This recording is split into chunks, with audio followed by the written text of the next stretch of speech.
The great fire of London, ناظرین یہ وہ آگ تھی جس نے پورے لندن کو جلا کے راکھ کر دیا۔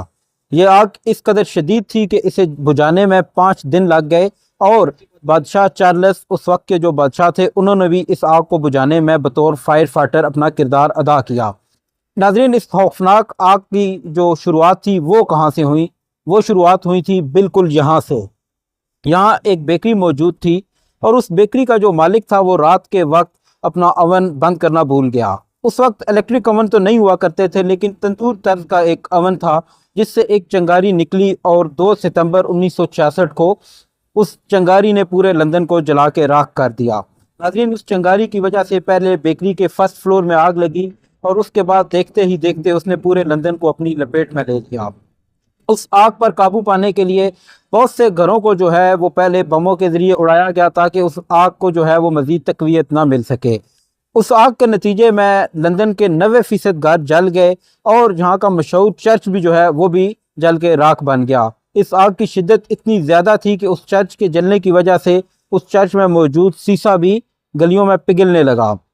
ناظرین اس آگ کی وجہ سے اوورال بہت زیادہ نقصان ہوا، اور لندن کے جو رہائشی تھے انہوں نے دریائے تھیمز کے ذریعے کشتیوں میں سوار ہو کے لندن سے ہجرت کی اور اپنی جانیں بچائیں۔ اس آگ کے نقصان کے بارے میں جانی نقصان جو بتایا جاتا ہے اس کو ہمیشہ سے مشکوک کہا گیا۔ یہ بتایا جاتا ہے کہ 6 لوگ جو ہے وہ صرف اس آگ کا نشانہ بنے، جبکہ بہت سے تاریخ دان جو ہے اس پہ سوال اٹھاتے ہیں۔ اس آگ کے بعد لندن کو ری بلڈ کرنے میں تقریباً 50 سال کا عرصہ لگا، اور ایک یادداشت بھی بنائی گئی جسے مونومنٹ کا نام دیا گیا ہے۔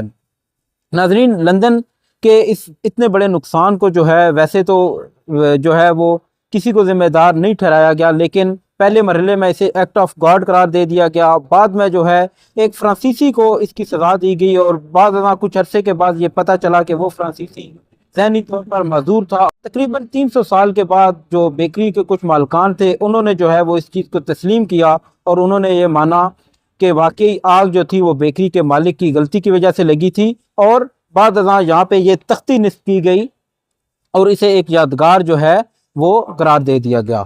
اب یہ میرے پیچھے جو آپ دیکھ رہے ہیں یہ ایک مونومنٹ ہے، اسے 1671 سے لے کر 1675 تک جو ہے وہ اسے تعمیر کیا گیا ایک یادداشت کے طور پر۔ اس وقت جو ہے جو لوگ وزٹ کرنے کے لیے آتے ہیں لندن کو، وہ اس جو ہے وہ ہسٹوریکل پلیس کو ضرور وزٹ کر سکتے ہیں۔ اس کا جو ٹکٹ ہے وہ 8 پاؤنڈ ہے، اور 300 سے زائد جو ہے سیڑھیاں ہیں۔ اگر آپ اس کو اوپر سے دیکھنا چاہتے ہیں تو آپ اس کو 300 سیڑھیاں جو ہے وہ آپ کو 300 سیڑھیوں کا سفر کرنے کے بعد آپ اس کو وزٹ بھی کر سکتے ہیں۔ اگر آپ اس بلڈنگ کی بات کریں جہاں سے جو ہے وہ آگ لگی تھی اس بیکری کی، تو اس وقت جو ہے تھامس فارنر جو ہے وہ اس بیکری کا مالک کا نام تھا، اور اس وقت جو ہے یہ ایک لگتا یوں ہے کہ یہ فلیٹس بن چکے ہیں، اور فرینر ہاؤس کے نام سے جو ہے وہ اس عمارت کو اب نام دیا گیا ہے۔